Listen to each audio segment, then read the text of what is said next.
As a practitioner, you don't ever want to, generally, most practitioners don't want to work with known narcissists because when you assist them in navigating through life, what you're basically doing is assisting them in appearing more like everyone else so that they'll be harder for the next person to detect. The next person won't have as easy a time in determining that they're being gaslighted, that this person is just lying to them and about them, is smearing them, is basically torturing them, because as a practitioner, you're going in and you're telling them how to move through life successfully. You don't want them to move through life successfully. You want them to be detectable, so you don't want to treat them generally. Well, anyway, as I was saying, I wanted to show you, or I wanted you to hear what is being said. And again, this is from Her Creations site. And the title is Kirk Franklin Curses Son Out and Hangs Up in His Face.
Okay, that was most of the cursing part, I think.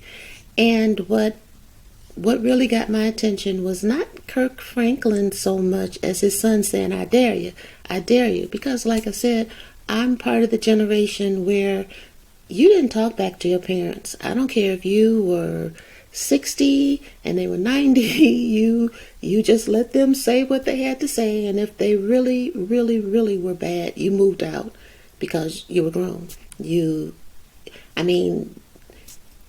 People had different denominations, but there were certain things that everyone seemed to agree on. And one of them was honor your father and your mother. So you might think to yourself that your parent was wrong, totally wrong. Some of us were raised by narcissists. So that means that parent in some ways was torturing you. But what you did was you grew up, you moved out. You didn't hit them, you didn't curse at them, you didn't scream at them, you didn't smear them. You might have told the truth to someone who was close to you, but even that was you kept that to yourself. So this is a new generation that basically doesn't really see the need for respect of parents. Now, just listening from that, you don't really know who is who here. You don't know if you have one narcissist and one non-narcissist or two narcissists. So I'm not in any way, by giving you the information from the Bible, condemning either one of them. Everybody has some narcissistic traits just to survive in this world. But I do want to say that if the young man is narcissistic or expressing narcissistic traits, it really does seem that it could be because maybe his life was a little too easy. Maybe instead of him having to have a few humbling experiences that really brings people's ego when they're young into check and lets them understand that other people have power over them, just like they'll grow up and have power over other people. and that power has to be put in check, just like they want other people to put their power in check over them. That seems to be something that is missing in the narcissist. They cannot accept that anyone has any right to say anything to them or do anything to them.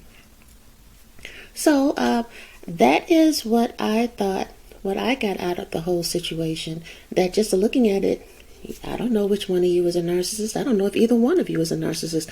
I know that if your son is expressing narcissism, it could be because he has had too easy a life, and that he has not accepted the responsibilities of adulthood, and that at this point, if he's in his 30s, there's a pretty good chance he probably won't ever do it. You know, it's not like there's no hope for a narcissist. Let me show you this scripture.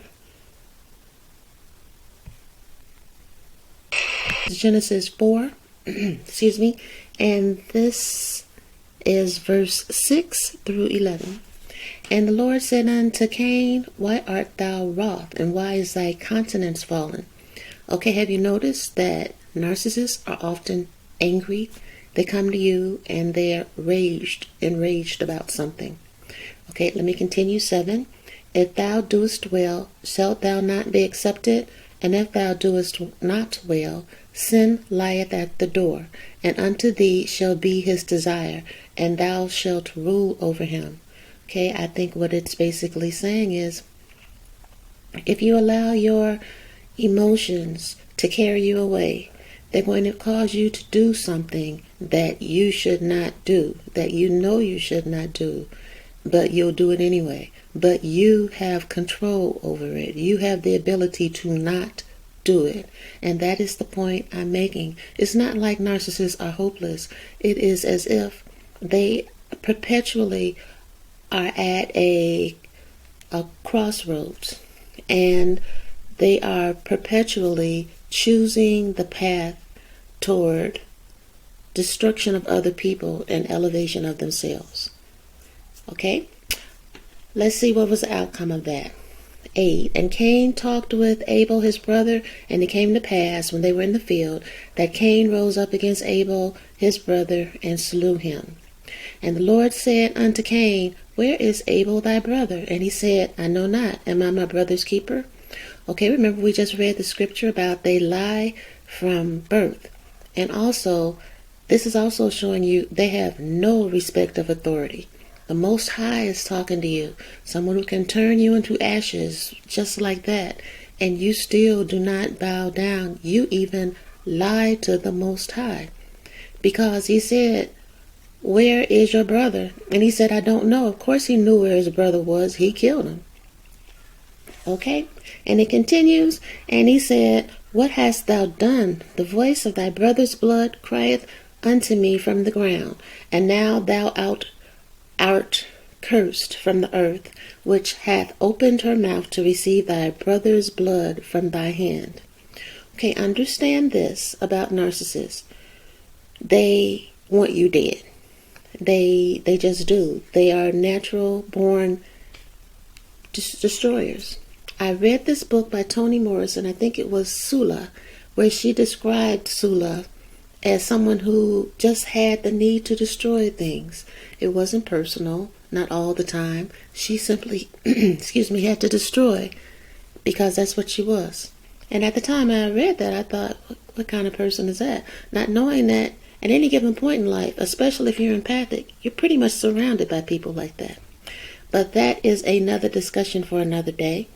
And I hope that this has been enlightening. And I hope that in a way, maybe it'll save you a lot of money. You don't have to run to schools and spend a lot of money getting degrees to find information that's already right there in this dusty old, usually black leather-bound book called the Bible. So, you guys, please comment, please like. I always mean to say that in the beginning, and I generally don't, but, every day we get a little better, or we try to. So long.